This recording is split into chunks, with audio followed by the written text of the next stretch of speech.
Roger Stone has been a fixture in American presidential politics for decades. The Republican operative is a veteran of 10 presidential campaigns and has served as an advisor to Presidents Nixon, Reagan, and now Trump. Mr. Stone left the Trump campaign formally just months after its inception, but has remained an ardent supporter ever since. In fact, here is Stone on Showtime's The Circus back in September of 2016, when then candidate Donald Trump was still trailing Hillary Clinton by a significant margin in the polls.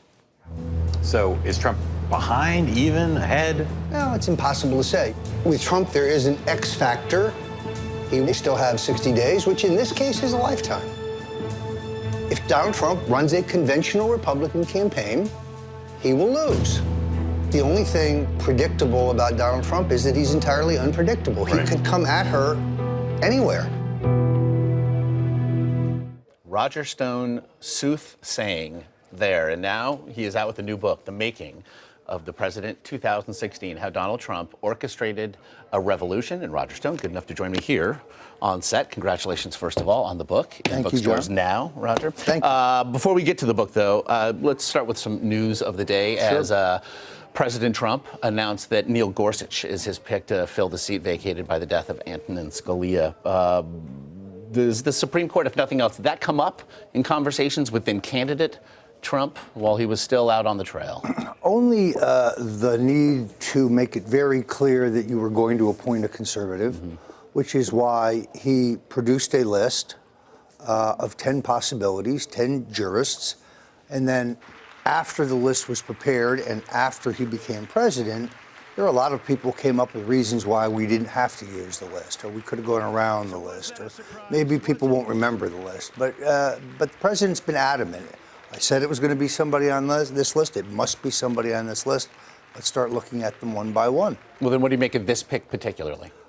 Of the people on the list, I think he's the standout. I mean, he's a worthy successor to Anton Scalia on an intellectual basis. This is a guy with a lot of intellectual heft. He's not a traffic court judge. I think he's the best choice of those available. He's less polarizing than some others, not to take anything away from them. I suspect, given what's going on in the country and in the Congress, well, there's going to be a fight over it anyway. Trump could have nominated Jesus Christ and he would have a filibuster. So.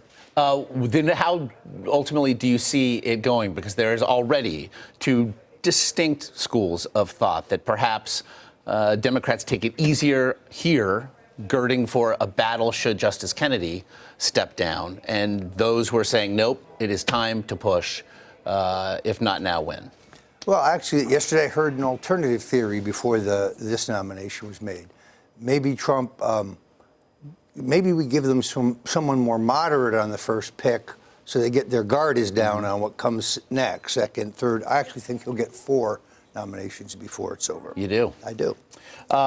Democrats vowing then to hold up this nomination perhaps present an issue for the president, but you've actually said that the greatest danger to him, you still believe, are members within his own party. What do you mean? Well, you have a very fragile majority. So when John McCain or his mini-me, Lindsey Graham, or Marco Rubio, who's a good friend of mine, but we have some disagreements, all it takes, for example, in the Senate Foreign Relations Committee, lose one Republican, lose your nominee. So I think that he has to be very mindful of the siren song of the establishment Republicans, none of whom were ever for him, many of whom mocked and attacked him. But now the inauguration's over, here we are, and I want to be ambassador to X, or I want to be the head of the commission on Y. He's got to keep his party together on his terms. That's, I think, the greatest danger. We can beat the Democrats, but he has to have a united party. And above all, he doesn't want to appoint people who are Republicans if they don't support his agenda. If they're not for the agenda, then they shouldn't be in the administration. The reference to his party, it seemed at times during the campaign that he was running against his own party as much as he was against Hillary Clinton. I think we've come to realize that there will be no pivot from what we saw before. So why would, frankly, that part of it change? Well, first of all, I'd say that Trump's nomination is the hostile takeover of the Republican Party. There's only two political vehicles in our system. In fact, Donald Trump looked seriously at running as an independent or Reform Party candidate in 2000. And we came away with that. And his major conclusion was, Raj, you got to either be a Democrat or a Republican. And then just to needle me, he would say, maybe I'll be a Democrat, just as a constant teaser. And that said, every Republican president has remade the party in their image. Mm-hmm. Lincoln, McKinley, certainly Theodore Roosevelt, Eisenhower, Nixon, Reagan.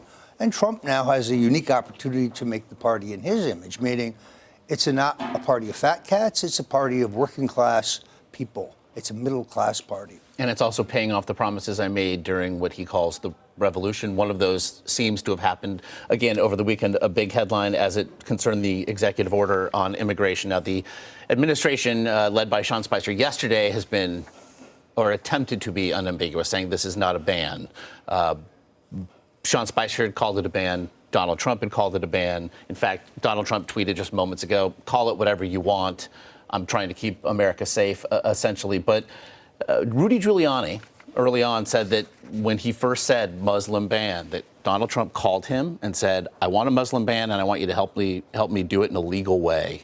Did you have any conversations with then candidate Trump regarding a Muslim ban? Well, I was involved in the campaign there. This is the brainchild of Donald Trump.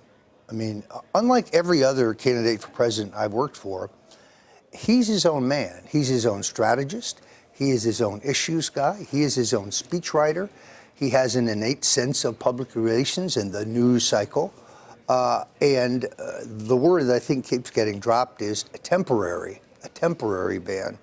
What he really wants to do is set up an immigration system where we can actually look at each person who's applied to come to the country.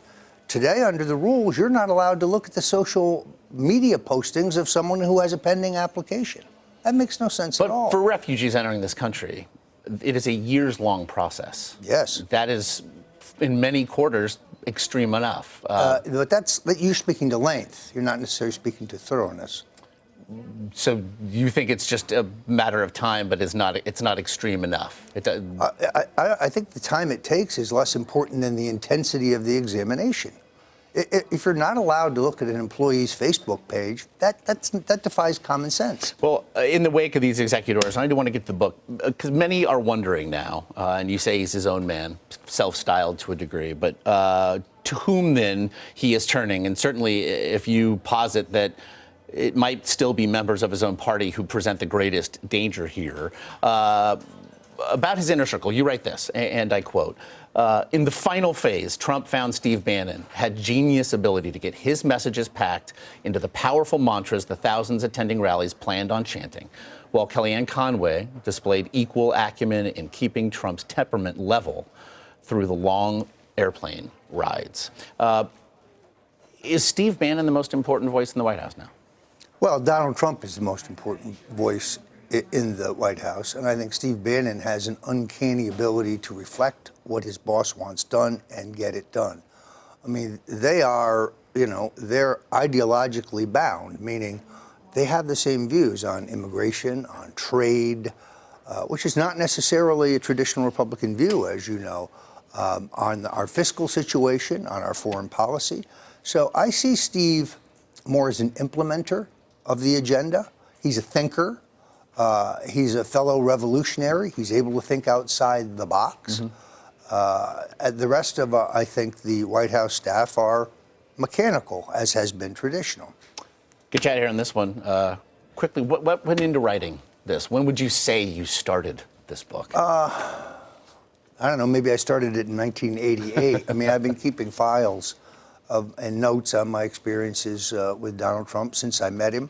I met him in 1979 when I came here to New York to organize Ronald Reagan's campaign for president. I went to see the well-known lawyer, Roy M. Cohn, and Cohn thought for a few minutes after I pitched him on Reagan and said, you need Donald Trump. You got to meet Donald Trump. So he set it up. We hit it off. Donald played quite a role, substantial role in Reagan's election. We've been friends ever since. And here we are. Here we are. The making of the president in 2016, how Donald Trump orchestrated a revolution. Roger Stone, Many thank thanks. you very much for being here. Appreciate it. Thank you.